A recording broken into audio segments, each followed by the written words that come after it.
And I yield 3 minutes to the gentleman from Texas, Mr. Doggett. Gentleman's recognized. Thank you.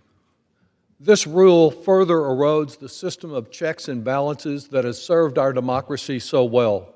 Republicans, through it, are surrendering more and more unrestrained power to President Trump. This rule is but another step on the march to tyranny. Trump is seeking to create a master file of information on every single American, a digital ID tracking your movements, where you live, where you work, when you see a doctor, how much money you have, even child support agreements, and much more. Today, Republicans are simply rubber stamping that plan, the very kind of surveillance and intrusion that libertarians have always opposed. Today, these Republicans are blocking us from presenting any resolution of inquiry concerning the Trump administration, like the one that I introduced on June the 11th to demand the facts from the administration about all of its wrongdoing, including what confidential information it has accumulated on each American.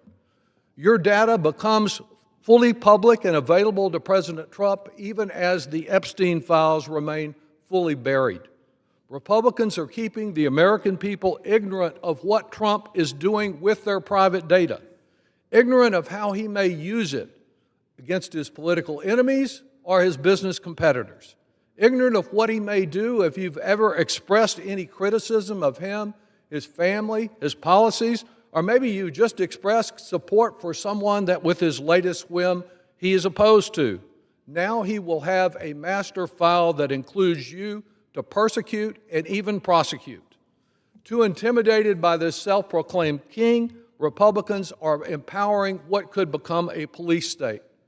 To shed light on this descent into authoritarian darkness, to let the American people know how their own government is centralizing their personal data, I introduced a resolution of inquiry demanding that the administration produce all the information related to the creation of this vast searchable database with its hand-picked contractor, Palantir, a company that one Silicon Valley executive accused of building the infrastructure of the police state.